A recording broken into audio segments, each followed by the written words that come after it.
గడిచిన వారము యేసుక్రీస్తు ప్రభువు పాప మరణముల నియమం నుండి మనల్ని విడిపించాడని మనం చూశాం. ప్రభు మనకు స్వాతంత్ర్యమును ఇచ్చాడు. ఇక పాపములకు మన మీద అధికారము లేదు అనే విషయాలు చూస్తాం. చూడండి, నేటి ధ్యాన వాక్యంలో కూడా 14వ వచనంలో పౌలంటున్నాడు కదా, పాపము మీ మీద ప్రభుత్వము చేయదు. పాపము మీ మీద ప్రభుత్వం చేయదు అంటే అర్థం ఏంటి? ఒకప్పుడు ఏం చేసేది? అది బలవంతం చేసేది. వారు ఏ విధంగా అయితే ఇజ్రాయేల్ ప్రజలను బలవంతం చేసి వారికి ఇష్టం లేని పనులు చేస్తూ వచ్చాడో, ఆ విధంగా మనకు ఇష్టం లేనివన్నీ పాపము చేస్తూ వచ్చేది. అయితే ప్రభువుని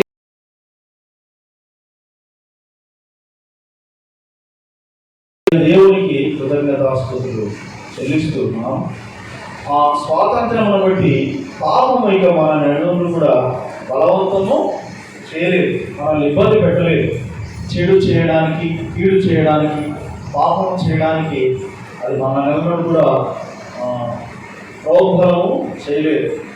అయితే ఈ నూతన జీవితంలో మనము ఆలోచన చేసినప్పుడు పౌలు ఇక్కడ అంటున్నాడు,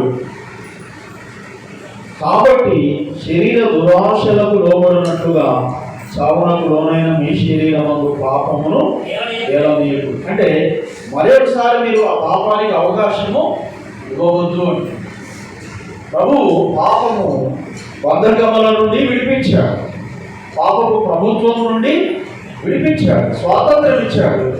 అయితే మరలా మీరు దానికి లోబర్చుకుంటారేమో జాగ్రత్త అని చెప్తున్నారు. అందుకే ఇక్కడ 13వ వచనంలో అంటున్నాడు, మరియు మీ అవయవములను దుర్నీతి సాధనములుగా పాపమునకు అప్పగింపకుడి, అయితే మృతులలో నుండి సజీవులను అనుకుని మిమ్మల్ని మీరే దేవునికి అప్పగించుకోండి.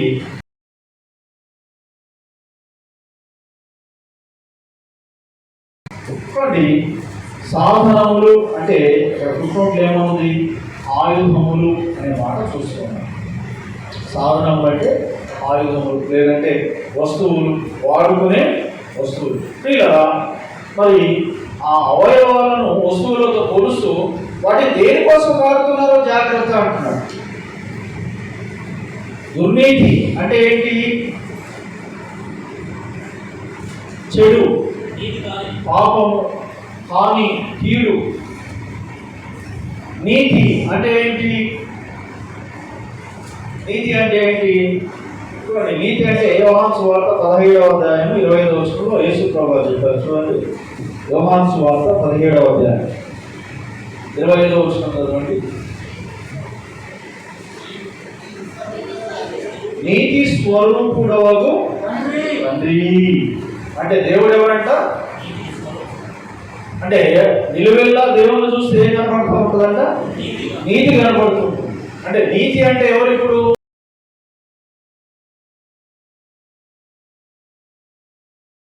అవయవాల్ని దేవుని కోసం వాడండి అంటే దేవుడు విడిపించాడు, దేవుని కోసం వాడండి.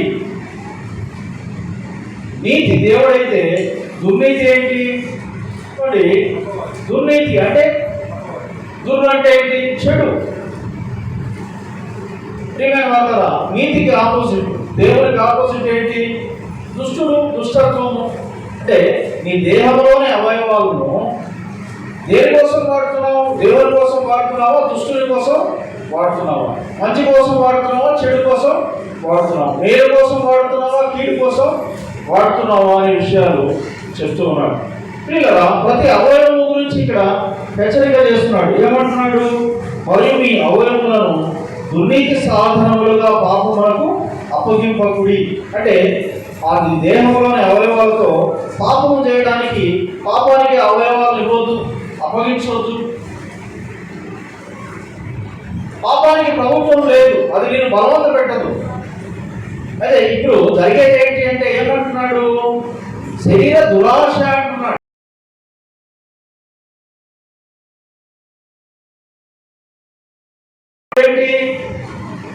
బంధింపబడి ఉన్నాం కాబట్టి అది ఈడ్చుకొని పోయేది. ఇప్పుడు స్వతంత్రము, అది మనల్ని ఈడ్చలేదు.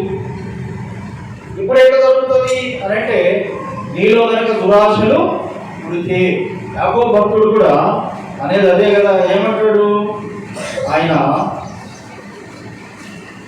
రాసిన పత్రిక 1వ అధ్యాయం 14వ వచనంలో అంటాడు, ప్రతివాడును తన స్వకీయమైన దురాశ చేత ఇవ్వబడి అంటాడు. ఇప్పుడు దురాశ, ఈ అవయవాలను దురాశకు లోపరిస్తే అంటే చెడ్డ ఆశలు. దురాశ అంటే ఏంటి? ఆశ అంటే ఏంటి? దావీదుకు దాహమైంది, నీళ్ళు తాగాలనిపించింది. ఏ నీళ్ళు తాగాలనుకున్నాడు? బెత్లెహేములో ఉన్న నీళ్లు తాగాలనుకున్నాడు. ఆశ.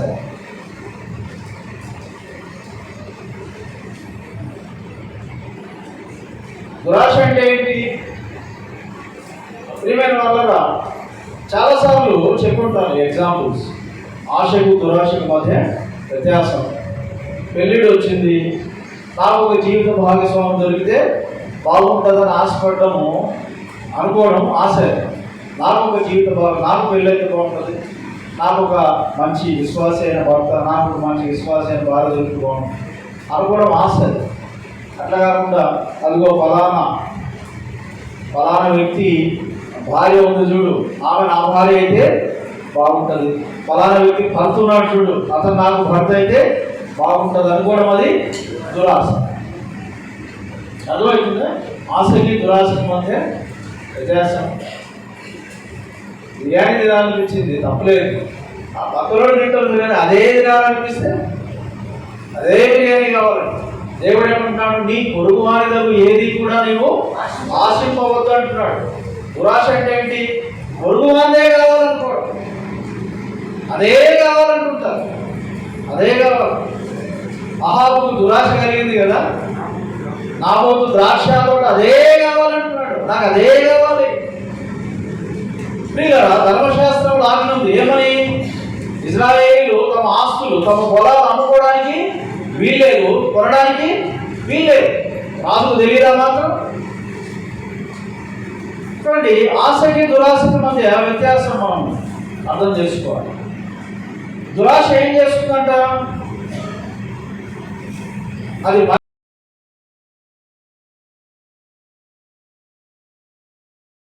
దురాశలకు, ఆ దుర్నీతికి, ఆ దుష్టత్వానికి మీ దేహంలోని అవయవాలను అప్పగించవద్దు.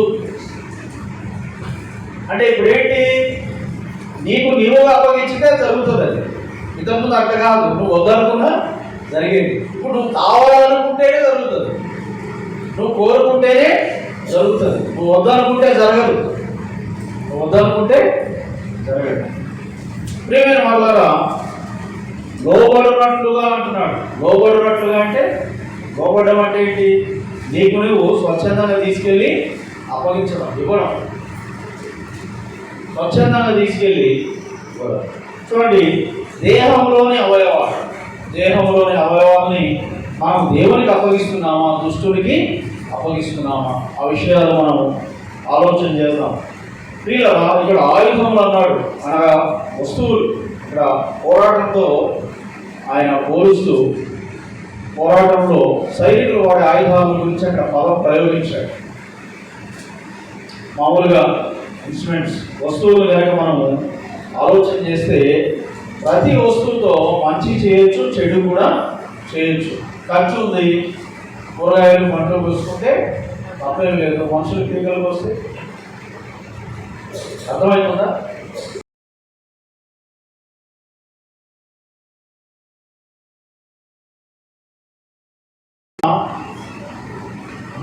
భార్య చీర కొలిస్తే బాగుంటుంది, కానీ చీరతో భార్య మెరకు ఉడేస్తే అక్కడ దేనికి వాడుతున్నావు నువ్వు? ఆ మధ్యకాలంలో ఒక ఆయన ఆటోని ఎందుకు వాడాడంటే, ఒక జడ్జి గారిని గుర్తి చంపడానికి వాడాడు. ఆటో దేనికి వాడాలి? ప్రయాణం కోసం వాడుకోవాలి. వాహనాలు దేనికి వాడాలి? ప్రయాణాల కోసం వాడుకోవాలి. మనుషులు చంపడానికి వాడితే ఎట్లా? ఇట్లా చెప్పుకుంటూ పోతే దండిగా ఉన్నాయి. పెట్రోల్తో బండ్లు నడపాలి, కానీ మనుషులు కాలిస్తే ఎట్లా? కదా. దేనికి వాడుతున్నావు నువ్వు? దేవుని కోసం వాడుతున్నావా, దుష్టుల కోసం వాడుతున్నావా? ప్రియమైన వాళ్ళరా, మన దేహంలో ఒక్కొక్క అవయవం గురించి మనం పరిశీలన చేసుకుంటూ వెళ్దాము.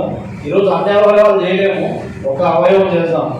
మొదటిగా మన దేహానికి ఆధారమైన పాదాలు, కాళ్ళని గురించి మనము ఆలోచన చేస్తూ ఈ కాళ్ళతో, ఈ పాదాలతో మనం ఏం చేస్తున్నాము అనే విషయాలను విశ్లేషించుకొని, మరి దేవునికి మన కాళ్ళను అప్పగించామా, దుస్తునికి మన కాళ్ళను అప్పగించామా, నీటి కోసం వాడుతున్నామా, దుర్నీతి కోసం వాడుతున్నామా అనే విషయాలు మనము పరిశీలన చేస్తాం. మొదట పౌలు ఇక్కడ దుర్నీతి సాధనములు అన్నాడు కదా. కాబట్టి దుర్నీతికి వాడడం అంటే ఏంటో ఒకసారి మనం చూసుకొని ఆ తర్వాత నీటి కోసం వాడడం ఏంటో మనము పరిశీలన చేస్తాము. చూడండి, కాళ్ళను దుర్నీతికి వాడడం అంటే ఏంటి అని మనము ఆలోచన చేస్తే, సామెతల గ్రంథం 5వ అధ్యాయము 3వ వచనం నుండి 6వ వచనం వరకు ఉన్న వాక్య భాగం ఏమండి? సామెతల గ్రంథం. జార స్త్రీ పెదవుల నుండి తేనె గారును, దాని నోటి మాటలు నూనె కంటే నునుపైనవి, దాని వలన కలుగు ఫలము ముసిలి పండంత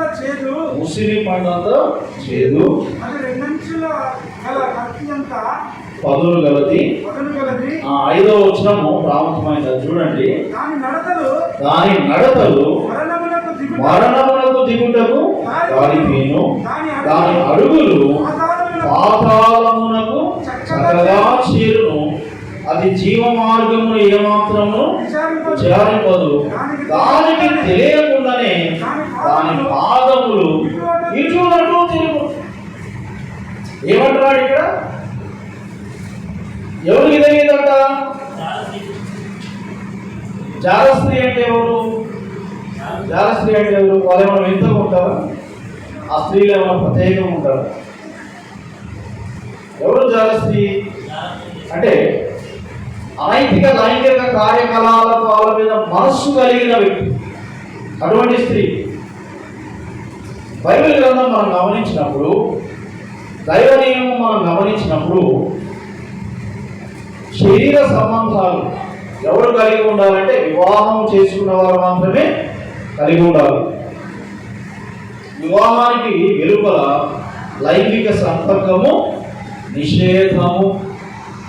కొరింథీయులకు రాసిన మొదటి పత్రికలో పౌలు ఈ మాటలు చాలా స్పష్టంగా చెప్తూ ఉన్నాడు. చూడండి, 7వ అధ్యాయము మొదటి 2 వచనాలు మనం గమనించినట్టు, మీరు రాసిన వాటి విషయం స్త్రీని ముట్టకుండా పురుషునికి మేలు, అయినను జారత్వములు జరుగుతున్నందున ప్రతి వారికి సొంత భార్య ఉండవలను, ప్రతి స్త్రీకి సొంత భర్త ఉండవలను. ఏమంటాడు ఇక్కడ? జారత్వం అంటే ఏంటి అంటే వివాహానికి వెలుపల శరీర సంబంధాలు కలిగి ఉంటాం. అంటే వివాహానికి ముందు కావచ్చు, అంటే పెళ్లి కంటే ముందు కొందరు స్త్రీలరా, ఇది ప్రపంచవ్యాప్తంగా చాలా పెద్ద చర్చా విషయం. కానీ క్రైస్తవ కన్యలు, క్రైస్తవ స్త్రీలు దీన్ని చాలా జాగ్రత్తగా గమనించాలి, దీన్ని నేర్చుకోవాలి. చాలామంది దేశంలో ఉన్న ప్రముఖులైన స్త్రీలే, పురుషులు కాదు, ప్రముఖులైన స్త్రీలే మాట్లాడుతూ ఉంటారు, భార్యను ఎప్పుడు కన్యత్వం గురించి అడగకూడదు, అది గ్యారంటీ లేదు. అంటే ఏంటి? వివాహానికి ముందుగానే ఏం చేస్తూ ఉన్నారు? లైంగిక సంబంధాలు కలిగి ఉంటున్నారు, సహజీవనము అంటున్నారు. ఇవన్నీ బైబిల్ నిషేధించింది, ఇవన్నీ బైబిల్ నిషేధించింది. పౌలు ఇక్కడ స్పష్టంగా చెప్తున్నాడు, కొరింథీ సంఘంలో ఇట్లాంటివి కొన్ని జరుగుతున్నాయంట. అందుకని పౌలు ఏం చెప్తాడు? కనుక్కోవాలని ఆయన ఉత్తరం రాశారు అంటున్నాడు కదా. మీరు రాసిన వాటి విషయం కొందరు ఇట్లాంటివి చేస్తున్నారు, అందుకే వాళ్ళు రాశారు పౌలు, ఇట్లాంటివి జరుగుతున్నాయి, మరి ఈ విషయంలో మేమేం చేయాలి? సమాధానం చెప్తున్నాడు. ఏమని? స్త్రీని ముట్టకుండా పురుషునికి మేలు. ఒకవేళ నువ్వు నిగ్రహం లేకుండా తప్పు చేసే పరిస్థితులు ఏర్పడ్డాయి అంటే అంటున్నాడు చూడండి, అయినను జాగ్రత్తలు జరుగుతున్నందున. కొందరు నిగ్రహించుకోలేక ఏం చేస్తున్నారంట, పాపం చేస్తూ ఉన్నారు. జాగ్రత్తం అంటే ఏంటంటే వివాహానికి ముందు చేసే లైంగిక సంబంధాలు, ఆ పాపాన్ని జాగ్రత్తం ఉంటారు. లేదు, వివాహ సంబంధమును అతిక్రమించి భర్త భార్యతో కాకుండా ఇంకొకరితో, భార్య భర్తతో కాకుండా ఇంకొకరితో చేసే సంబంధం, వాటిని జాగ్రత్తం అని బైబిల్ చెప్తాం. ఇటువంటివి జరుగుతున్నాయి కాబట్టి ఏం చేయమంటున్నాడు, పెళ్లి చేసుకోండి. పాపం చేసే కంటే పెళ్లి చేసుకోవడం మంచిది, పాపం చేసే కంటే పెళ్లి చేసుకోవడం మంచిది అని ప్రియులారా.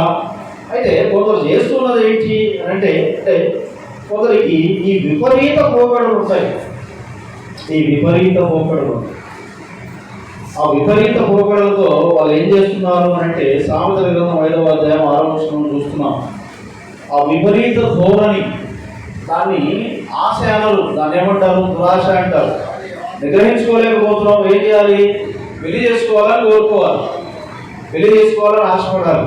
అట్లా కాకుండా కోరిక తీర్చుకోవాలని ఆశపడడం అది దురాశ, ఆశ కాదు. వారిని దేవుడు ఏమన్నాడంటే జార స్త్రీలు అన్నాడు. అటువంటి ఆలోచన కలిగిన వారు సంఘంలోని కన్యకలు ఆలోచన చేసుకోవాలి. వారి విషయము దేవుడు అంటున్న మాట చూడండి, ఎవరు ఇది దురాలోచన కలిగిన వారు, వారి గురించి అంటున్నాడు, దానికి తెలియకుండానే దాని పాదములు ఇటు అటు తిరుగుతున్నాయి. అంటే వాళ్ళ కాళ్ళు ఏమవుతాయంట, కొందరు ఊరిగా తిరుగుతుంటారు. మీరు గమనించినారంటే ఇళ్ళ దగ్గర అయితేనేమి, వీధుల్లో అయితేనేమి, ఊళ్ళో అయితేనేమి కొందరు ఊరిగా తిరుగుతుంటారు. ఇక్కడ కేవలం ఆడవాళ్ళ గురించి అంటున్నానని చెప్పేసి అక్క వాళ్ళు కోపడకండి, మగవాళ్ళ గురించి కూడా దేవుడు రాయించాడు. ఇదే సామెతల గ్రంథం 7వ అధ్యాయము 6వ వచనం చదవండి, పక్కనే ఉంటుంది, పేజ్ కూడా తిప్పే అవసరం లేదు. నా ఇంటి కిటికీలో నుండి, నా అల్లిక కిటికీలో నుండి నేను పారచూడగా, జ్ఞానం లేని వారి మధ్యను, యవనుల మధ్యను బుద్ధి లేని పడుచువాడొకడు నాకు కనబడెను. సంధ్య వేళ పొద్దు గురికిన తర్వాత చిన్న చీకటి గల రాత్రి వేళ వాడు జార స్త్రీ సందు దగ్గర ఉన్న వీధిలో తిరుగుచుండెను, దాని ఇంటి మార్గమున నడుచుచుండెను. వీళ్ళని ఏమన్నాడు దేవుడు, అమ్మాయిని ఏమన్నాడు, జార స్త్రీ అన్నాడు, అబ్బాయిని ఏమన్నాడు, బుద్ధి లేనివాడు అన్నాడు. ప్రేమికులమని తిరిగేవాళ్ళు జాగ్రత్త. యేసు ప్రభు దృష్టిలో, దేవుని దృష్టిలో అట్లా తిరిగే అబ్బాయి ఎవరంట, బుద్ధి లేనోడు. అట్లా తిరిగే అమ్మాయి ఎవరంట, జాగ్రత్త. అర్థమవుతా ఉందా? బైబిల్లో ఉన్న మాటలు అర్థం చేసుకోవడం చాలా కష్టం, అర్థం చేసుకోవాల్సిన అవసరం చాలా. అబ్బాయిల గురించి మాట్లాడుతున్నాడు, అమ్మాయిల గురించి మాట్లాడుతున్నాడు, పురుషుల గురించి మాట్లాడుతున్నాడు, స్త్రీల గురించి మాట్లాడుతున్నాడు. ఎవరైతే ఈ అనైతిక లైంగిక కార్యకలాపాల్లో పాల్గొంటారో వాళ్ళ గురించి దేవుడు మాట్లాడుతున్నాడు. వారి కాళ్ళు ఒక దగ్గర స్థిరంగా ఉండబట్ట. ఏం చేస్తాయంటే అవి ఇటు అటు ఇటు అటు ఇటు అటు తిరుగుతుంటారు, ఒక్కర నడకలు నడుస్తూ ఉంటారు, ఒక దగ్గర స్థిమితంగా ఉండలేదు. అంటే వాళ్ళ కాళ్ళను వాళ్ళు దేనికి వాడుతున్నారు, వాళ్ళ పాదాలను వాళ్ళు దేనికి వాడుతున్నారు, దేవుడి కోసం వాడుతున్నారా, వ్యభిచారం చేయడం కోసం వాడుతున్నారు, జాగ్రత్తం చేయడం కోసం, పాపం చేయడం కోసం వాడుతున్నారు. దేవునికి ఆ కాళ్ళను అప్పగించారా, దుష్టునికి ఆ కాళ్ళను అప్పగించారు. ప్రేమైన వాళ్ళ మనం ఆలోచన చేయాలి. మొదటిది మనం చూస్తున్నాము, కొందరు తమ కాళ్ళను దేనికి అప్పగించారంట, జాగ్రత్తమునకు, వ్యభిచారమునకు అప్పగించారు. రెండవది మనం గమనిస్తే రాజులు 2వ గ్రంథం 5వ అధ్యాయం 20-21 వచనాలు. రాజులు 2వ గ్రంథం 5వ అధ్యాయం 20-21 వచనాలు. నయమాను నయమాను తన వెనుక నుండి పరుగున వచ్చుచున్న వానిని చూచి తన రథము మీద నుండి దిగి వానిని ఎదుర్కొని. ప్రియులారా, మనం ఇక్కడ గమనిస్తాము, ఒక వ్యక్తి పరిగెత్తుతూ ఉన్నాడంట. ఎవరో వ్యక్తి? ఒక ప్రవక్త శిష్యుడు. మనం గమనిస్తే ఏలియా మీద ఉన్న ఆత్మకు 200 ఆత్మ ఎలీషా మీద ఉంది. ఆ తర్వాత గెహాజీ ఏం కావాలి? చరిత్రలో ఒక గొప్ప వ్యక్తి కావాల్సిన ఈ గెహాజీ ఏమయ్యాడు? వీళ్ళలా మనము ఆలోచించాలి. దేనికోసం పరిగెత్తుతున్నాడు? కాలను దేనికి అప్పగించాడు? ధనం, డబ్బు, వస్త్రాలు, వెండి. అమ్మాయ డబ్బు సంపాదించడానికి పరిగెత్తున్నాము. కొంతమంది ఇంతే, ఎప్పుడు చూసినా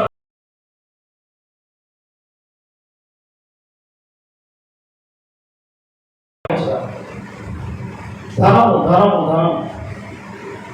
జీవితంలో దేవుని కూడా స్థానము, దేవుని గురించిన ఆలోచన.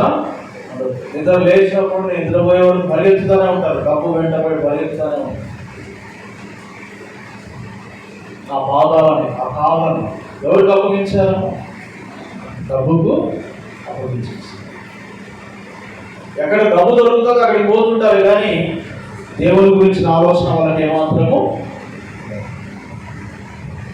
ప్రియమైన వాళ్ళగా, కొందరు చూస్తున్నాము, వారి పాదాలను వెలిచేయడానికి జాగ్రత్తగా మనకు అప్పగించారు. కొందరు చూస్తున్నాము, తమ పాదములను డబ్బుకు అప్పగించారు. ప్రియులారా, మరికొందరి గురించి మనం ఆలోచన చేస్తే సామెతల గ్రంథము 23వ అధ్యాయం 31వ వచనం నుండి 35వ వచనం వరకు వాక్య భాగం మనం చదువుకున్నాం.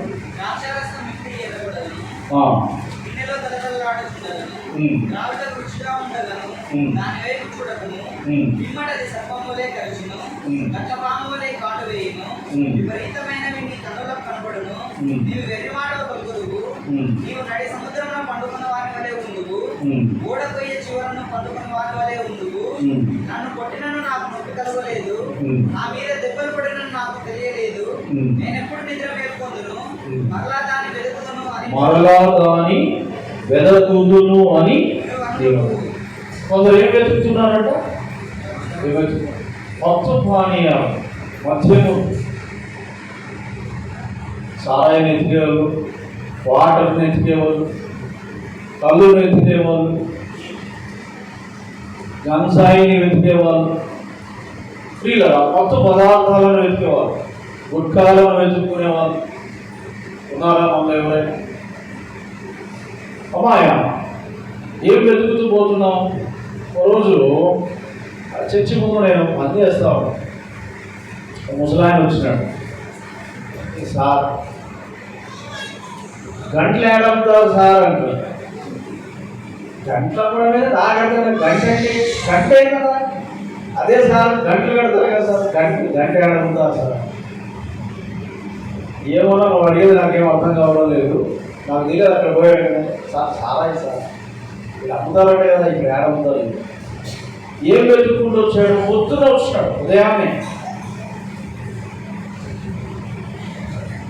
వీళ్ళ ఏం వెతుకుతూ వచ్చినారు? ఈ దురాలవాట్లకు, ఈ మత్తు పదార్థాలకు బానిసలైన వాళ్ళు ఏం వెతుకుతుంటారు? మత్తు వదిలిందంటే మళ్ళీ ఏం వెతుకుతారు వాళ్ళు? వాక్యం ఏం చెప్తా ఉంది ఇక్కడ? నేనెప్పుడు నిద్ర మేల్కొందును, మరలాగాని వెదకుదును.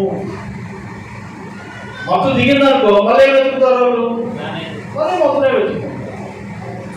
అంటే వాడు దేనికి అప్పగించుకున్నాడు? తన కాళ్ళని ఆ క్వార్టర్కి అప్పగించుకున్నాడు, ఆ స్వారాయికి అప్పగించుకున్నాడు, ఆ గంటలకి జీవితాన్ని అప్పగించుకున్నాడు, ఆ గుట్కాలకు వాటిని వెతుక్కుంటూ తిరుగుతూ ఉంటారు.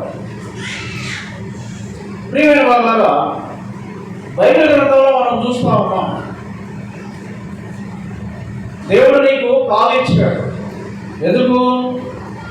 ఆ కాళ్ళతో ఎక్కడికి పోమని వీళ్ళ మనం ఆలోచన చేయాలి. ఎక్కడికి పోతున్నావు నువ్వు? ఎక్కడ తిరుగుతున్నావు? ఏం చేయడానికి పోతున్నావు? వ్యభిచారం చేయడానికి పోతున్నావా? డబ్బు సంపాదించడానికి పోతున్నావా? మత్తులు వెతుక్కుంటూ మత్తు పదార్థాలను కొనుక్కోవడానికి తిరుగుతున్నావా? అమ్మాయ ఆలోచన చేద్దాం. చివరిగా 4వదిగా మనము చూసినట్లయితే రోమా 3:17. రోమా 3:17. రక్తమును చిందించుటకు వారి పాదములు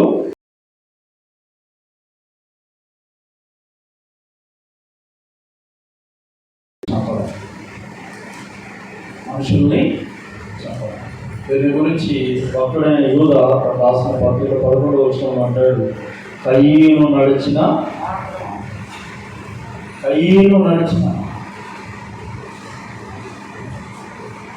కొందరు బయటికి కదిలినారంటే అర్థం ఏంటంటే ఎవరికో స్పాటు పెట్టారు. ప్రొఫెషనల్ కిల్లర్స్ ఉంటారు. ఏమంటారు వాళ్ళు?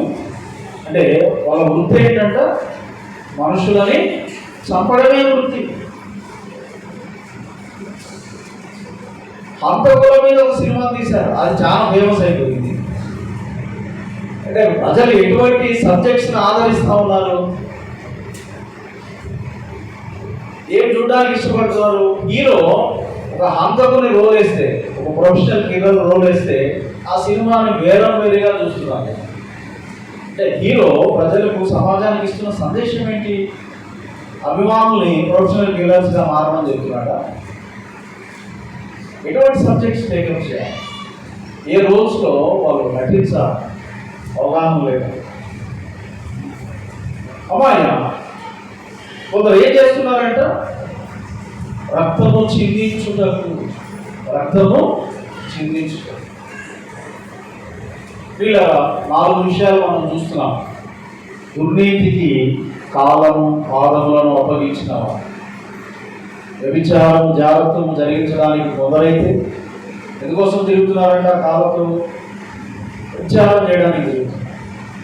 మరికొందరు డబ్బు సంపాదించడానికి తిరుగుతున్నారు.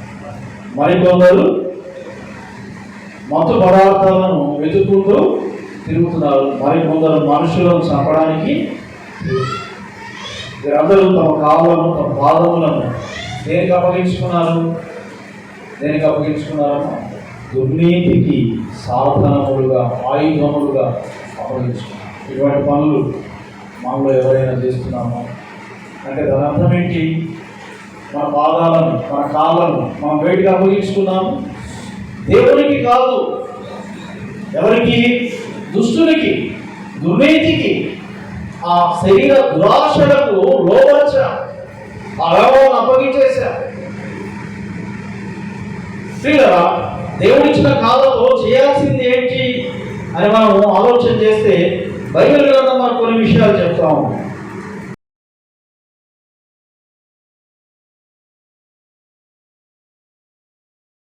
చేసినప్పుడు 24వ కీర్తన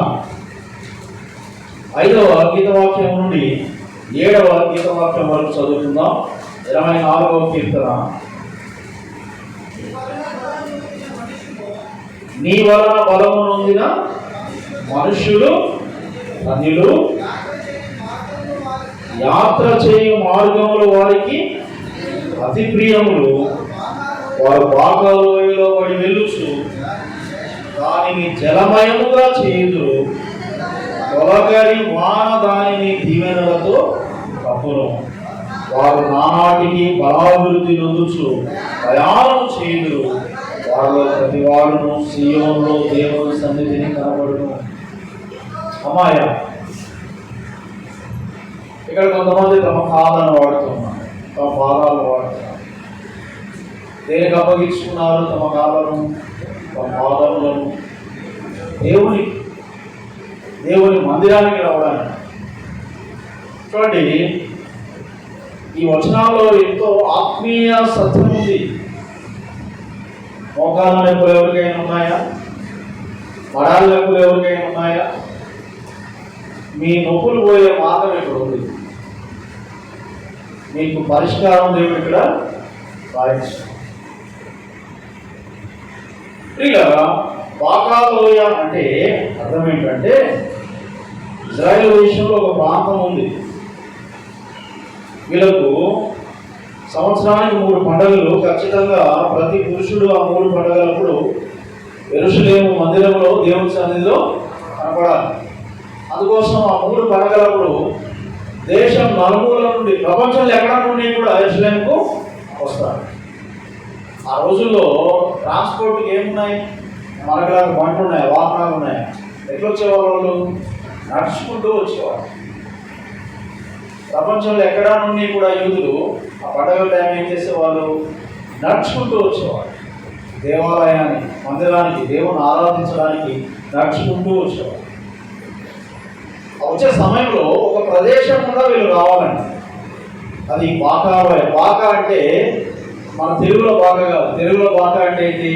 ఇక్కడ పూర్వవుతాం కానీ బాకా అంటే అదే ఇది హీబ్రూ పదం. అది ఆ బాకా అంటే అర్థం ఏంటంటే కన్నీటి లోయ. బాకా అంటే అర్థం ఏంటి? కన్నీరు. అది ఏ లోయ అంట? కన్నీరు లోయ. ఎందుకు ఆ పేరు వచ్చిందంటే, మన చర్చి పక్కన కొండ ఉంది. ఆ కొండ పైన ఏమైనా మట్టి కనపడుతుందా? ఏ కొండ అది? అంత రాతి కొండ. రాతి కొండలో ఏమన్నా పచ్చదనం ఉంటుందా? రాతి కొండలో ఏమైనా నీళ్లు దొరుకుతాయా? ఒక లోయ ఉంది, అక్కడ అంతా రాతిమయం. అక్కడ ఏ పచ్చదనం ఉండదు, అక్కడ ఏ నీళ్లు ఉండవు. ఆ ప్రదేశం కూడా వీళ్ళు నడుచుకుంటూ రావాలి. తాగడానికి ఏం దొరకవు అక్కడ వాళ్ళకు? నీళ్లు దొరకవు. బహు కఠినమైన ప్రయాణం చేసి వీళ్ళు దేవాలయానికి వచ్చేవాళ్ళు ఆరాధన కోసం. ఏదో ప్రయాసంతో నడుచుకుంటూ వచ్చేవాళ్ళు. ఇలా కోరహు కుమారులు ఇక్కడ ఒక ఆత్మీయ పాఠం చెబుతున్నారు. వాళ్ళు అంటారు చూడండి, నీ వలన బలమును మనుషులు ధన్యులు. ఈ ప్రయాణాలు ఎట్లా చేయగలుగుతున్నారు? ఆ నీళ్లు దొరకని ఆ నిర్జన లోయలో కూడా, నిర్జనమయమైన ఆ లోయల్లో కూడా, ఆ రాతి లోయల్లో కూడా ఎట్లా వాళ్ళు నడవగలుగుతున్నారు? అటువంటి ఆ సరైన దారి ఉండదు. ఇప్పుడు కొండ ఎక్కాలంటే లోయ అంటే అర్థం ఏంటి? లోయలోకి ఎప్పుడు వస్తాము? కొండ దిగితే లోయలోకి వస్తాము. అంటే ఆ మార్గం ఎట్లుంది? ఆ కొండ మీద నుండి లోయలో కూడా అట్లా ఉంటుంది. కొండ ఎక్కగలమా మనం ఫ్రీగా? దిగగలమా? సాధ్యమైనది చాలా కష్టంతో కూడుకున్నది. అయితే వీళ్ళు ఆ కఠినమైన ప్రయాణాలు కూడా వీళ్ళు చేసేవాళ్ళండి. కుమారులు అంటున్నారు, ఈ ప్రయాణాలు చేయడానికి కావాల్సిన బలము మా దేవుడు మాకు ఇస్తున్నాడు అని వాళ్ళ మాట చెప్తున్నాడు. నీ వలన బలమునందు మనుషులు ధనులు, యాత్ర చేయు మార్గముల వారికి. వాళ్ళు అంటారు, యెరూషలేముకు పోయే దారులు ఏవైతున్నాయో వాళ్ళు మాకు ఎంతో ఇష్టం అంటున్నారు. ఏ దారి ఇష్టం అంట వాళ్ళకి? తాగుబోతులకి ఏ దారి ఇష్టము? వైన్ షాప్ దారి ఇష్టం అని. మనకి ఆ దారి ప్రియము, పాట దొరికే దారి ప్రియము అని. అంటే విశ్వాసులకు, దేవుని బిడ్డలకు ఏ దారి ప్రియం ఉండాలి? మందిరములకు వచ్చే మార్గం. యెరూషలేము మార్గాలు వీళ్ళకి ఏంటంట? ప్రియమైనవి. అవి ఎంతో కఠినమైనా కూడా వాళ్ళకు ప్రియమైనవి. ఆ మార్గాలు కూడా పోవడానికి కావాల్సిన బలం ఎవరు ఇస్తారంట? వాళ్ళకు దేవుడు ఇస్తారంట. నీ వలన బలమునందు మనుషులు ధనులు. తర్వాత అంటాడు, వారు బాకాలోయలో పడి వెలుచు దానిని జలమయముగా చేదు, తొలకరి వాన దానిని దీవెనలతో.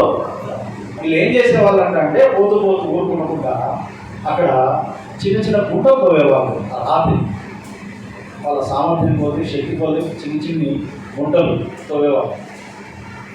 రాయిని పగలగొట్టడం అంత సులభం కాదు కదా, కానీ ఆ పని చేసి వెళ్ళేవాళ్ళు. దేవుడు ఏం చేసేవాడంటే మంచి వర్షాలను ఆ లోయలు కురిపించి ఆ గుంటలన్నింటినీ నీళ్లతో నింపాడు. వీరు ప్రయాణం చేస్తున్నారు కాబట్టి వీరి సౌకర్యం కోసం దేవుడు అక్కడ ఏముంచేవాడు? నీళ్ళను. అంటే తన భక్తులు ప్రయాణించిన మార్గాలను దేవుడు ఏం చేస్తున్నాడంట? దీవిస్తూ ఉన్నాడు. వీళ్ళు అర్థమైందా ఉంటారు? తన భక్తులు ప్రయాణిస్తున్న మార్గాలను దేవుడు దీవిస్తూ ఉన్నాడు. అక్కడ రాయబడిన మాట, తొలకరి వాన దానిని దీవెనలతో. ఎందుకు? తర్వాత భక్తులు వస్తారు, విశ్వాసులు వస్తారు. వాళ్ళకి ఏం కావాలి? తాగడానికి నీళ్లు కావాలి. అందుకని ఆ లోయంతా నీళ్లతో నిండి ఉండేటట్లుగా దేవుడు సమృద్ధి అయిన వర్షాలను కురిపించాడు. ఇలా మందిరానికి వచ్చేటప్పుడు అలవాటు చేసుకోండి. ఏది? నడుచుకుంటూ రావడం. మందిరంలో మనము కింద కూర్చోవడం అలవాటు చేసుకుంటున్నాం కదా. మందిరానికి వచ్చేటప్పుడు నడుచుకుంటూ రావడం అలవాటు చేసుకుంటాం. నువ్వు నడుచుకుంటూ వచ్చే మార్గాలను దేవుడు ఏం చేస్తాడు? జీవిస్తాడు. ఇంకా మనం గమనించినప్పుడు 7వ వచనం అంటాడు, వారు నానాటికి బలాభివృద్ధి నొందుచు ప్రయాణం చేయుదురు, వారిలో ప్రతివాడును సీయోనులో దేవుని సన్నిధిని. నానాటికి అంటే ఎంత వయసునైనా కూడా, ఎంత వయసునైనా కూడా, రోజులు గడిచే కొద్ది మనకేం వస్తున్నాయి? మోకాలు నొప్పులు వస్తాయి. రోజులు గడిచే కొద్ది మనకేం వస్తున్నాయి? పడాల నొప్పులు వస్తాయి. ఒకరు మందిరానికి రాదు. ఎందుకంటే సార్ కింద కూర్చోలేము, కుర్చీలో కూర్చోండి. ఈ వయసుకే కుర్చీలో కూర్చుంటాం సార్, సిగ్గా అవుతుంది. ఇట్లా చెప్తారు, అట్లా చెప్తారు, మందిరానికి రాదు. అసలు నీ మోకాల నొప్పుల కారణం ఏమి? ఇదే. ఏది? మందిరానికి రాకుండా ఉండడమే నీ మోకాల నొప్పుల కారణం. దేవుడు నీకు ఇచ్చిన ఆ పాదములతో, ఆ కాళ్ళతో వేరు చేయడం లేదు. దేవుడు మందిరానికి రావడం లేదు. ఎందుకు ఇచ్చాడయి? దేవుడి దగ్గరికి రావడానికి, దేవుడిని వెతకడానికి. నిర్గమకాండంలో ఉంది ఏమని? యెహోవాను వెతికిన వారందరూ కూడా ఎక్కడికి వెళ్ళారంట? ప్రత్యక్షపు గుడారానికి వెళ్ళారు. నువ్వు దేవుడిని వెతికితే ఎక్కడికి వస్తావు? మందిరానికి వస్తావు. ప్రియమైన వాళ్ళ, ఎవరైతే మందిరానికి క్రమంగా వస్తూ ఉంటారో వాళ్ళ విషయం అంటున్నాడు, వారు నానాటికి బలాభివృద్ధి నొందుచు ప్రయాణం చేయరు. సంవత్సరాలు గడిచినా కూడా వీళ్ళ ప్రయాణాలు ఆగమంట. వయసును బట్టి ఇంకా నేను నడవలేను అని ఎవరు ఆగిపోరంట. అంటున్నాడు, వారిలో ప్రతివాడును సీయోనులో దేవుని సన్నిధిని. వారిలో ప్రతివాడును సీయోనులో దేవుని సన్నిధిని కనపడు. యేసు ప్రభు వారు 12 ఏళ్ల వయసులో యెరూషలేముకు వచ్చినట్టుగా మనం చూస్తాం. ఆయన తల్లి ఆయన్ను వెతికారు. యేసు ప్రభు వయసు 12 ఏళ్ళు అనేది మనం చూస్తున్నాము. అయితే యోసేపు గారి వయసు ఎంతో తెలుసా మీకు? యోసేపు గారి వయసు ఎంతో తెలుసు? ఎవరికైనా తెలుసా? ఎవరికైనా ఐడియా?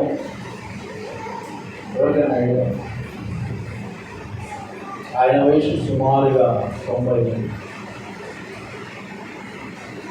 వాళ్ళకి పెళ్ళి అయ్యేటప్పటికి, అంటే మరియమ్మ ఆయన ప్రదానం చేయబడేటప్పటికి ఆయనకు సుమారుగా 80 ఏళ్ళ వయసు ఉంది. ఎంత వయసు? 80 ఏళ్ళ వయసు. యేసు ప్రభు 12 ఏళ్ళు అంటే ఆయన వయసు ఎంత ఉంటుంది? 90 ఏళ్ళు. 90 ఏళ్ళ వయసులో కూడా ఏం చేస్తున్నాడు ఆయన? నజరేతు నుండి యెరూషలేముకు పిల్లల్ని తీసుకొని, పిల్లల్ని మోసుకొని వస్తున్నాడు. పిల్లల్ని మోసుకొని వస్తున్నాడు. ఈ రోజుల్లో సౌకర్యాలు ఉన్నాయి ప్రయాణానికి. మా అమ్మ చెప్తూ ఉండేది, వాళ్ళ తాతగారు వచ్చేవాళ్ళట, వాళ్ళ అమ్మ వాళ్ళ నాయన. ఆయన వచ్చి వీళ్ళను సమ్మర్లో హాలిడేస్ అప్పుడు వాళ్ళ ఊరికి తీసుకెళ్ళేవాడట. వెహికల్స్ లేవు, నడుచుకుంటూ వెళ్ళేవాడు. చిన్నపిల్లలు వీళ్ళు నడవలేకపోతే ఆ భుజాల మీద ఇటొకరిని ఎక్కించుకొని మోసుకొని పోయేవాడు ముసలాయన.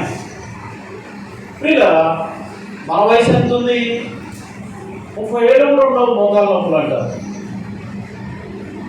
మనం ఆలోచన చేయాలి, ఎందుకు మోకాల నొప్పులు వస్తున్నాయి మనకు? వాక్యం అంటుంది ఏమని? వారు నానాటికి బలాభివృద్ధి నొందుచు ప్రయాణం చేయుదురు, వారిలో ప్రతివాడును సీయోనులో దేవుని సన్నిధిని.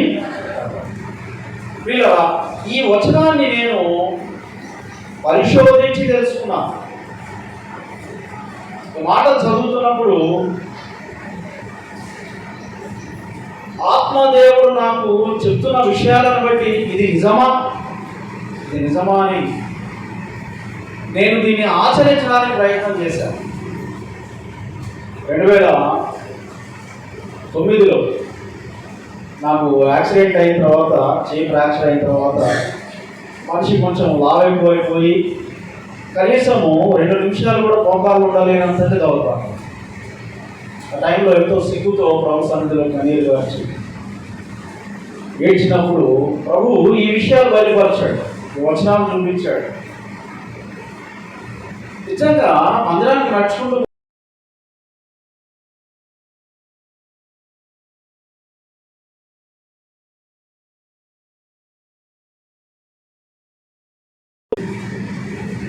రెండున్నర గంటలు నడవడానికి పట్టింది.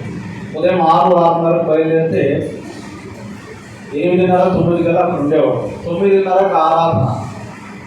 ఏ టైంకి మారాలా? 9:30కి ఆరాధన. ఏ టైంకి పోయేవాడిని? నడుచుకుంటా 8:30-9 కల్లా వెళ్ళిపోయేవాడు. ఏమి దాని అర్థము?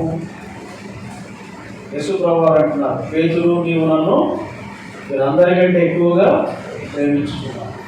నువ్వు మందిరానికి ఏ టైంకి వస్తున్నావు? ఎట్లా వస్తున్నావు? నడుచుకుంటూ వస్తున్నావు. ఎట్లా వస్తున్నావు? ఇలా కొన్ని నెలల పాటు నడిచాను. అసలు ఆనందమే వేరు, ఆ సంతోషమే వేరు. ఆ కొండల గుండా, ఆ పొలాల గుండా, ఆ పచ్చని అవన్నీ చూసుకుంటూ ప్రభువును స్తుతిస్తూ పాటలు పాడుకుంటూ పోతుంటే వాళ్ళు పూర్వ కుమారులు రాసేది అదే. వాళ్ళు మాట్లాడుతూ ఉంటారు, నీ వలన బలమునందు మనుషులు ధనులు, యాత్ర చేయ మార్గంలో వారికి అది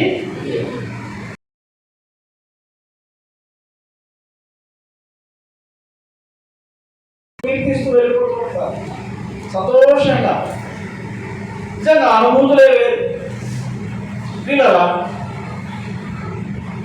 ఉపవాస ప్రార్థన 3 గంటలు మోకాలు ఉండగలుగుతున్నామంటే ఎట్లా వచ్చింది? అదంటే ఇదే ఇట్లా వచ్చింది.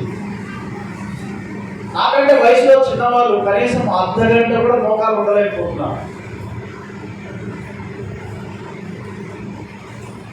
మీరు చెప్తున్నాను, మీ కాళ్ళని ఎట్లా బలపరుచుకోవాలి. పడ్డని పక్కన పెట్టండి, ముందుగా సిద్ధపడి మందిరానికి నడుచుకుంటూ రండి. నిర్ణయింపబడిన సమయం కంటే ముందుగా దేవుని సన్నిధికి నడుచుకుంటూ ప్రభు చేసిన మేలులను తలపోసుకుంటూ కృతజ్ఞతలు చెల్లిస్తూ పాడుకుంటూ రండి మందిరానికి. అప్పుడు నీవు నానాటికి బలాభివృద్ధి నందుతావు. ఈ రోజున ఈ ఆరోగ్యం కలిగి ఉన్నామంటే ఈ వచనాలను, ఆత్మదేవుడు బయలుపరిచిన ఈ వచనాలను జీవితంలో ఆచరించి అనుభవించి ఆయన చేత బలపరచబడి స్థితికి వచ్చాను. ఊరికే రాలేదు, మా సొంత శక్తి సామర్థ్యాలు కాదు, మా బలం కాదు ఇది. ఏమంటున్నాడు భక్తుడు? నీ వలన బలమునందు మనుషులు ధనులు. ఎవరి వల్ల కలిగింది బలము? ఆయన వల్ల. ఆయనలో ఆనందిస్తూ మందిరానికి నడుచుకుంటూ వస్తే ఆ బలమే వేరు, ఆ భాగ్యమే. కాబట్టి ముందుగా ప్రిపేర్ అయ్యి సిద్ధపడండి. దయచేసి ముందుకు జరగండి. అందరూ అక్కడక్కడక్కడే వెళ్ళిపోతున్నారు. ఇదంతా ఖాళీ ఉంది. ఆడేమో ఎవరి బిడ్డలు దయచేసి ముందుకు వచ్చా.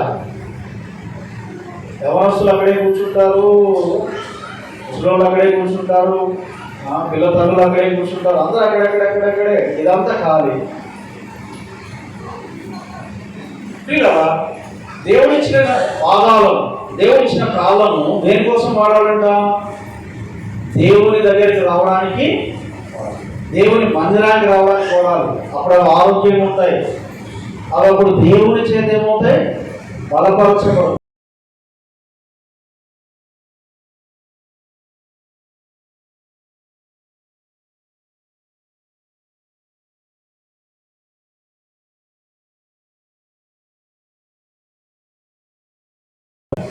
ఏడవ వచనం, యెషయా గ్రంథం 52వ అధ్యాయం 7వ వచనం.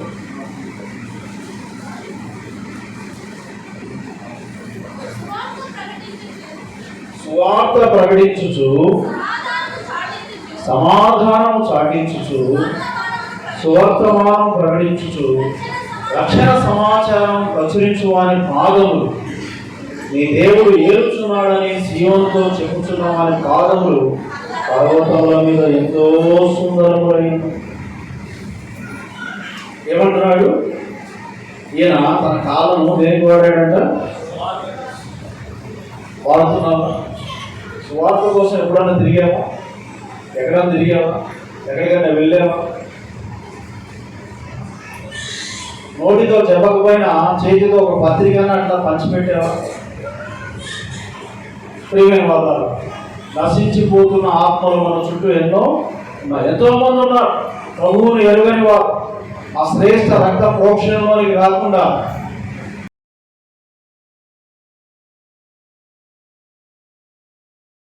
గురించి నీకు ఆలోచన లేదా? చింత లేదా? వాళ్ళకు స్వార్థ చెప్పడానికి ఎప్పుడైనా వాళ్ళ దగ్గరికి వెళ్ళావా? నీ పాదాలను నీ కాళ్ళను స్వార్థ కోసం నేను వాడావా? అంటే స్వార్థ కోసం తిరిగితే ఎక్కడ తిరిగాడంటే ఇతను? ఎక్కడ తిరిగాడంటే దేవరం దగ్గర, పర్వతముల మీద. ఎక్కడ తిరిగి చెప్తున్నాడు ఈయన? బాప్తిజం ఇచ్చి యోహాను ఎక్కడ సువార్త ప్రకటించాడు? అరణ్యంలో. అరణ్యంలో రహదారి అది. ఆధునిక రోడ్డు అట్లుంటుందా? ఎట్లుంటుందమ్మా? కాళ్ళు ఏమవుతాయి? అయితే దేవునికి ఎట్లున్నాయంట అవి? దేవునికి ఎట్లున్నాయని కాలినడకన ప్రభు యేసుక్రీస్తు వారు సువార్త ఎట్లా ప్రకటించారంటే, విమానాల్లో హెలికాప్టర్లో దిగి కాదు ప్రకటించింది. ఎట్లా ప్రకటించాడు ఆయన? దానం మొదలుకొని బేర్షెబా వరకు ఇరుగు పొరుగు దేశాలు కూడా, గెదరేనేసేలో దేశం అయితే తూర్పు సీదోలో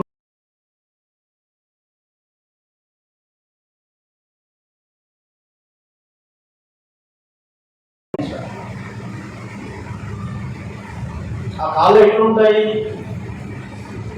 మనుషులు చూడడానికి కొంచెం ఇబ్బందే, కానీ దేవునికి ఎట్లున్నాయంటే అవి ఎంతో సుందరంగా ఉన్నాయండి. ఎంతో సుందరం.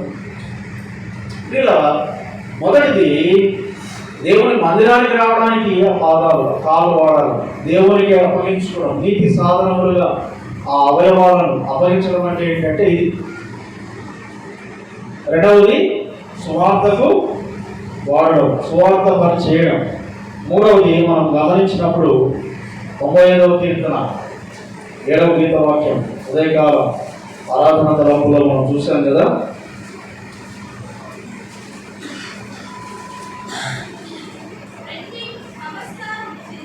రండి నమస్కారం చేసి సాగిలపడదాము, మనలను సృజించిన యెహోవా సన్నిధిని మోకరించుదాము. ఎందుకు వాడాలంట? కాలము దేవుని సన్నిధిలో మోకరిల్లుదాం.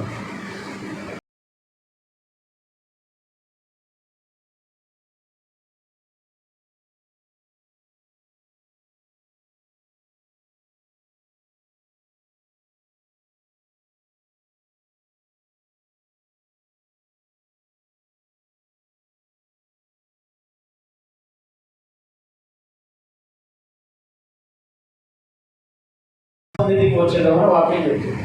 అంటే అర్థం ఏంటి? ఇట్లా మీరు ఇట్లా ఇట్లా ఇట్లా వస్తే కాదు. మన నడుస్తుంటారు అట్లా కొంతమంది, నా చేతులు ఇట్లా పెట్టుకుంటారు. ఎవరు చూపిస్తావు నీ రూపం? ఒక గుద్దు గుద్ద అంటే లేదే ఉండదు జీవితం. ఎట్లా రావాలని సన్నిధికి? ఇట్లా ఎట్లా రావాలి దేవుడి దగ్గరికి? ఆయన ముందు ఎవడు తలెత్తడానికి వీలు. రాజుల ఘనత, రాజుల వైభవం గురించి చెప్తాం. పూర్వకాలంలో చెంగీస్ ఖాన్ అని చైనాను ఏలినాడు ఒక ఆయన రాజు. ప్రపంచంలో చాలా ఫేమస్ అతను. చైనాను ఏలినాడు. అతని సభలోనికి ఎవరైనా అడుగు పెట్టాలంటే, అంటే ఆ గడప దగ్గర నుండి రాజు సింహాసనముకు ముందు కొంత దూరం వరకు ఒక ప్లేస్ ఉంటుంది. అక్కడ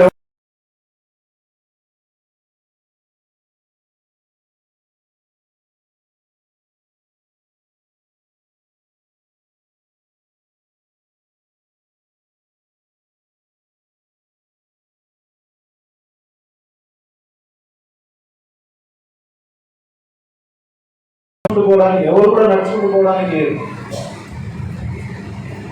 ఎవరు కూడా మోకాళ్ళ మీద కూడా పోవడానికి లేదు. ఎట్లా పోవాలంటే పల్లి కానీ పాకినట్టు ఇట్లా పాక్కుంటూ పోవాలి. మళ్ళీ అట్లా పోవాలి. మళ్ళీ రాజు కాలు చూపెట్టకూడదు. రాజు వైపు ఏముండాలి, ఎప్పుడు అలే ఉండాలి. ఎట్లా బలిరాకు పాక్కుంటూ రావాలా, బలిరాకు పాక్కుంటూ ఎనికి వెళ్ళిపోవాలి. గడప తర్వాత వదిలేయచ్చు అంతే. గడప యువతల కాలు పెట్టామంటే ఏం చేయాలి, నువ్వు నేలకు సాష్టాంగ పడాలంటే పడి పాక్కుంటూ రావాలి. వాస్తవం చెప్తున్నా నేను, కల్పిత కథలు కాదు, గాథలు కాదు, నిజం. చెంగీస్ ఖాన్ అట్లా పరిపాలన చేశాడు. ఒక రాజే ఇంత వైభవం చేశాడంటే, రాజులకు రాజు, ప్రభువులకు ప్రభువు, దేవతలందరికీ పైన మహాత్మ్యం కలిగిన ఈ మహారాజు సన్నిధిలో ఎట్లుండాలి, ఆయన సన్నిధిలో ఎట్లా రావాలి? దీనులముగా ఆయన సన్నిధికి రావడం అంటే ఏంటో తెలుసా? ఆయన సన్నిధికి వచ్చి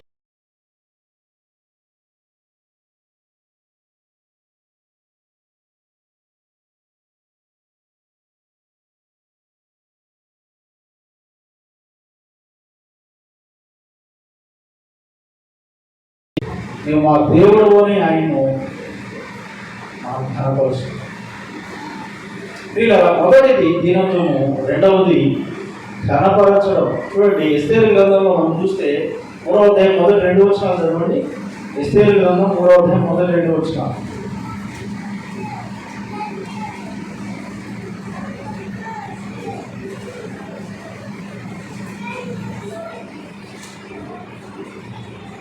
ఈ సంగతులైన తరువాత రాజైన అహష్వేరోషు అమోదాతు కుమారుడు అగాగీయుడకు హామానును గణపరిచి వారిని హెచ్చించి వారి పీఠంలో తన దగ్గర ఉన్న అధిపతులందరికంటే ఎత్తుగా చేయించను. కాబట్టి రాజు గుమ్మములనున్న రాజు సేవకులందరూ రాజాజ్ఞానుసారముగా మోకాల్లోని హామానులకు నమస్కరించిరి. ఏంటంటే దాని అర్థము, మోకాలు ఉండడం అంటే ఏమన్నా దగ్గర కనపరచడం. రాజు ఆజ్ఞాపించాడు, అందరూ అతనికి కనపరచాలని. ఎట్లా? అతను వచ్చేటప్పుడు ఏం చేయాలంటే అందరూ మోకాళ్ళు ఉంటారు. ప్రియులారా, మోకాళ్ళు ఉండడం అంటే అర్థమేంటి? నీవు దేవుణ్ణి ఏం చేస్తున్నావు? కనపరుస్తున్నావు. దేవుణ్ణి ఏం చేస్తున్నావమ్మా? కనపరుస్తున్నావు. మూడవది దేవునికి లోబరుచుకోవడం.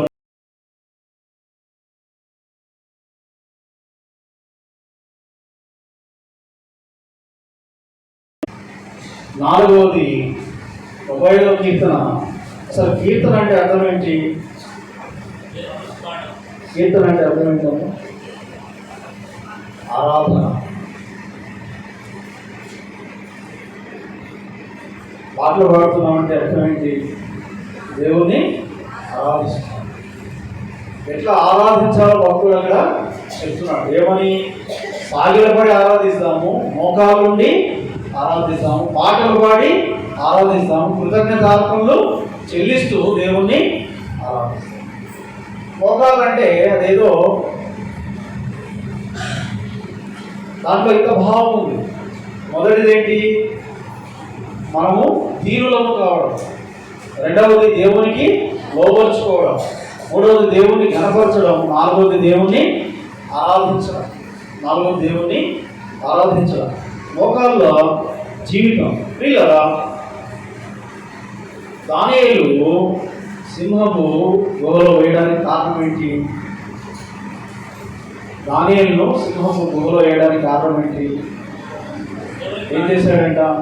దినమునకు కుమారు మోకాళ్ళలోనే దేవుణ్ణి, దినమునకు కుమారు రోజుకు 3 సార్లు. అప్పుడు ఆయన వయసు ఎంత? భక్తులు సుమారుగా బైబిల్ పండితులు చెప్పే మాట అంటే 70 ఏళ్ళ వయసులో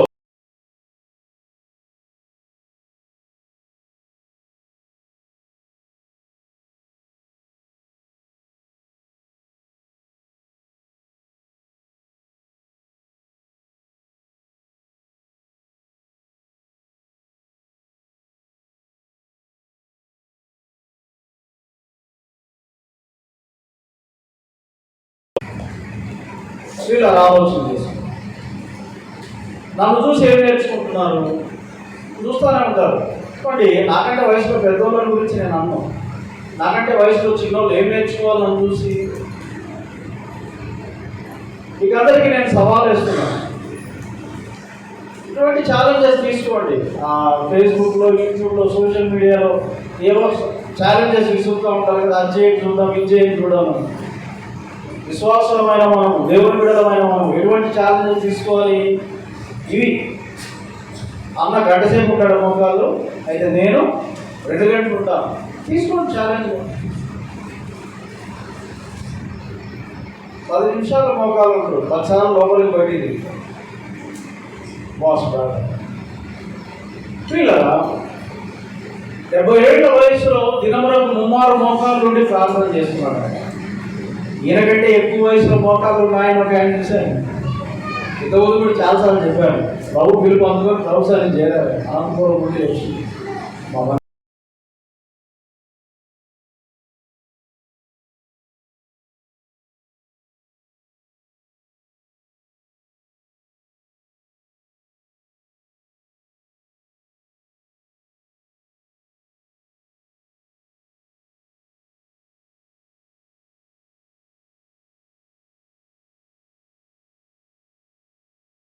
పాట రాసిన భక్తుడు ఆయన. భక్సింగ్ గారితో కలిసి సేవ చేసిన ఆయన. డిఈఓగా పనిచేసి రిటైర్ అయ్యారు. 90 ఏళ్ల వయసులో మందిరానికి వచ్చారు. ప్రార్థనని ఎవరు ప్రార్థన చేస్తున్నా కూడా నిటారుగా మొక్కల మీద నిలబడుతున్నాడు ఆయన. షాక్ అయ్యలేదు. ఏమని? 1 గంట సేపు వ్యక్తిగత ఆరాధన చేస్తాం మందిరంలో. మా మందిరంలో తీసేసాం, మా సంఘంలో తీసేసాం. 1 అవర్ వ్యక్తిగత ఆరాధన టైం ఉంటుంది. 1 గంట సేపు మోకాళ్ళు ఉన్నాడు ఆయన. చూసి చాలా సిగ్గైంది నాకు. ఎవరు ఆరాధన చేస్తున్నారు కానీ చిన్నవాళ్ళు కాదు. ఇంకా ఆయన కంటే పెద్దవాళ్ళు ఎవరు ఉన్నారు కదా, ఎవరు లేదు. అత్త ఆయన కంటే చిన్నవాళ్ళు. ఎవరు ఆరాధన చేస్తున్నా చక్కగా మోకాళ్ళ మీద నుండి వాళ్ళతో ఏకీభవిస్తూ దేవుని స్తుతిస్తూ ఆమె అంటూ. పిల్లరా, నాకు ఎంత సిగ్గైందంటే అప్పుడు ప్రార్థన చేసుకున్నాను. దేవుడు ఆ సూత్రం ఏంటో బయలుపరిచాడు. అదే మీకు ఇప్పుడు చెప్తాను. ఈరోజు నా ధ్యానాంశం ఏంటంటే దేవుడు నాకు నేర్పించిందే నేను మీతో ఇప్పుడు పంచుకున్నాను. ఆ కాళ్ళను దేవునికి అప్పగించావా? నీతి సాధనములుగా వాడుతున్నావా? లేదంటే పాపం చేయడానికి దుష్టుల చేతికి అప్పగించా? అమ్మాయ ఆలోచన. 90 ఏళ్ల వయసులో 1 అవర్ అయినా నిటారుగా మోకాలు ఉండేసరికి నేను షాక్ అయిపోయాను.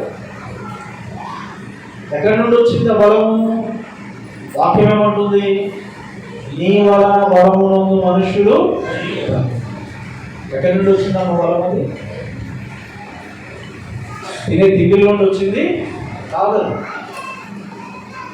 ఏ తిండి తింటే కాళ్ళకు బలం ఉంటుంది, మోకాళ్ళకు బలం ఉంటుంది? చెప్పండి చూద్దాం.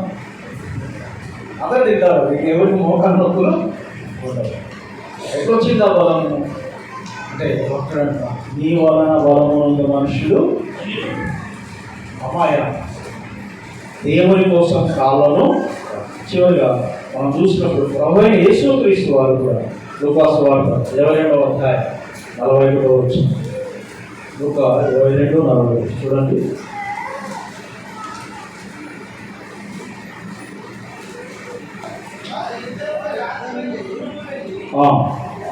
మోకాళ్ళు. యేసు ప్రభు వారు కూడా ప్రార్థన చేసేటప్పుడు ఏం చేశారంటే, ఆయన కంటే గొప్పవాడు నువ్వు. ప్రార్థన చేసేటప్పుడు ఏం చేయాలి? ప్రార్థన నేను ఇక్కడ మోకాళ్ళు ఉంటాను. అప్పుడప్పుడు చూస్తుంటా కళ్ళు తెరిచి. 95% చూడండి నేను కళ్ళు తెరిచి ప్రేర్ చేసేటప్పుడు. ఒక 5% చూస్తాను అప్పుడప్పుడు. ఎవరైనా ఏదైనా అడిగి శబ్దాలు చేసినా చూస్తాను. చాలా మంది అట్లే గూటాలు కూర్చున్నట్టు కూర్చోనంటారు. కాళ్ళు ఎట్లా బాగుపడతాయి నీకు? దేవుని సన్నిధిలో మోకరిల్లడానికి నువ్వు ఇష్టపడకపోతే ఆ కాళ్ళలో బలం ఎట్లా వస్తుంది? ఆ మోకాళ్ళలో బలం ఎట్లా వస్తుంది? యేసు ప్రభువు మోకాళ్ళ నుండి ప్రార్థన చేశాడంటే మనం కూర్చొని చేస్తాం ప్రార్థన. పండుకొని కూడా ప్రార్థన చేసే వాళ్ళు ఉన్నారు, చూశాను నేను. పట్టుకొని ప్రార్థన చేస్తా ఉన్నాడు. బోర్లో పట్టుకొని డబుల్ కార్డు బెడ్ మీద, డబుల్ కార్డు మంచం మీద, యూనిఫామ్ పరుపు మీద బోర్లో పట్టుకొని ప్రార్థన చేస్తుంది. మోకాలు కూడా ఎక్కడ ఉంటారంటే ఆ పరుపు మీద. ఎక్కడుండాలి మోకాలు? యేసు ప్రభు ఎక్కడ మోకాలు ఉన్నాడు? డబుల్ కార్డు మంచం మీద, యూనిఫామ్ బెడ్ మీద మోకాలు ఉన్నాడు. ఎక్కడికి వెళ్ళాడు ఆయన? ఒలీవల కొండకి వెళ్ళాడు. అక్కడ ఒక చోటు ఉంది. ఆ రాత్రిపూట ఏం కనపడుతుందంటే ఎక్కడేముంది? ఇలా యేసు ప్రభు వారే మోకాల నుండి ప్రార్థన చేస్తూ ఉంటే మన మోకాలని తండ్రి అయిన దేవుని సన్నిధిలో మనం వంచకపోతే ఎట్లా? మోకాల నొప్పులు ఎందుకు వస్తాయంటే ఇందుకే వస్తాయి. ఎందుకు వస్తాయి? నువ్వు వంచడం లేదు. దేవుని సన్నిధిలో మోకాలని వంచడం లేదు కాబట్టి నీకు మోకాలు. 90 ఏళ్ళైనా నేను నా ప్రత్యక్ష సాక్షినండి. నేను చూసి చెప్తున్నాను, అబద్ధాలు చెప్పడం లేదు. పౌలు అంటున్నాడు కదా, దేవుని సన్నిధిలో నేను నిజమే మాట్లాడు. నా కళ్ళతో చూసి నేను చెప్తున్నాను. 90 ఏళ్ళ మనిషి 6 అడుగులు ఉన్నాడు. మళ్ళీ కొట్టోడు కూడా కాదు. 6 అడుగులు ఆధారం. మామూలు ఎత్తుకున్న వాళ్ళకి జల్లి మోకాలు నొప్పులు వస్తాయి. ఎత్తుకున్న వాళ్ళు త్వరగా ఇట్లా కూనెళ్తారు వయసు పైబడిపోయింది. 90 ఇయర్స్ అయిన మనిషి ఇక్కడ నిటారుగా నిలబడతాడు. గంట సేపు నిలబడి ప్రసంగం చేశాడు. బలవర్తమానం చెప్పాడు ఆయన. మిత్రపోయిన ఆయన చూసి ఏంటి అంటే యవన ప్రాయం నుండి జీవితాన్ని ప్రభువుకి ఇచ్చారంటున్నాడు. యవన ప్రాయంలోనే ప్రభు గాడిని మోసాను. అప్పటి నుండి సువార్త సేవ చేస్తున్నాం. దైవజనులు భక్సంత గారితో కలిసి నేను ప్రయాసపడ్డాను, ప్రభు పనిలో వాడబడ్డానని చెప్పుకోవచ్చు.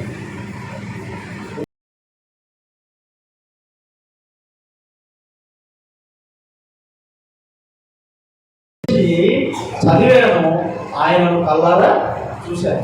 ఎవరిని మోసాను కాదు. ఈ 120 ఏళ్ళ వయసులో ఆయనకి ఏం కాలేదంట? బలం తగ్గలేదు, చూపు. ఇలా ఇటువంటి ఆరోగ్యం కావాలంటే, ఇటువంటి బలం కావాలంటే ఏం చేయాలి? ఈ దేహాన్ని దేవుని కోసం వాడు. ఈ దేహాన్ని దేవుని కోసం. ఏమైనా వల్ల చివరిగా ఒక మాట నేను చూపించి ముగిస్తాను. బలవేద్దాము, వెళ్దాము. 3 విషయాలు మనం చూసుకున్నాం. ఏమని? మందిరానికి వెళ్ళడానికి, దేవుని సన్నిధికి వెళ్ళడానికి పాదాలను వాడాలి. స్వార్థ ప్రకటించడానికి పాదాలను వాడాలి. దేవుణ్ణి కనపరచడానికి, ఆరాధించడానికి మోకాలం ఆయన సన్నిధిలో ఉంచాలి. చివరిది మనం చూసి పద దగ్గరికి వెళ్దాం. ఆదికాండం 5వ అధ్యాయం 24వ వచనం చూడండి.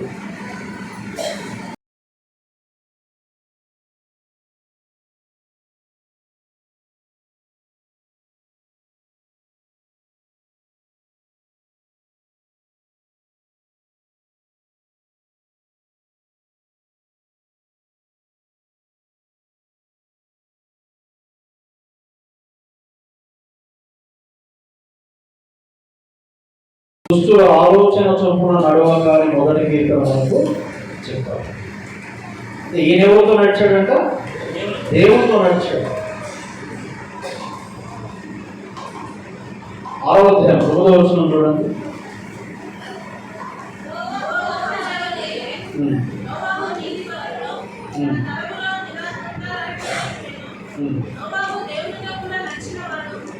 ఎవరితో నడిచాడంట? ఎందుకు వాడుతున్నాడు కావాలని? దేవునితో కూడా నడవడానికి. ఎవరితో నడవడానికమ్మా? దేవునితో నడవడానికి.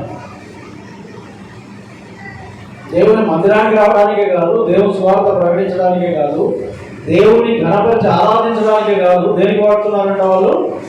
దేవునితో నడవడానికి వాడుతున్నారు. వాళ్ళు పాదాలను వాడుతున్నారు. ఆదికాండం 17వ అధ్యాయం 1వ వచనం చూడండి. 17.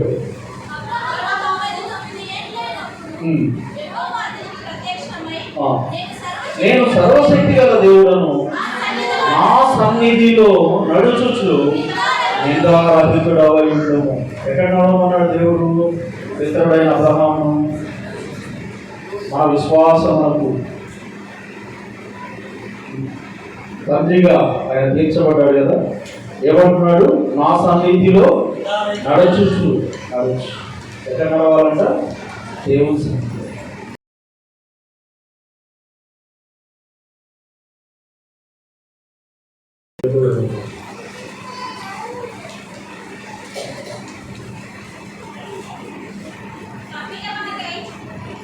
మొదటి పేతురు 2:20. క్రీస్తు కూడా మీ కొరకు బాధపడి మీరు తన అడుగు జాడలయందు నడుచుకున్నట్టు మాదిరించిపోయేను. అమ్మాయ ప్రభువైన యేసుక్రీస్తు వారు ఏం పెట్టారంట మనకు? మాదిరి. ఎక్కడ నడవాలి మనము? ఆయన అడుగు జాడల్లో నడవాలి.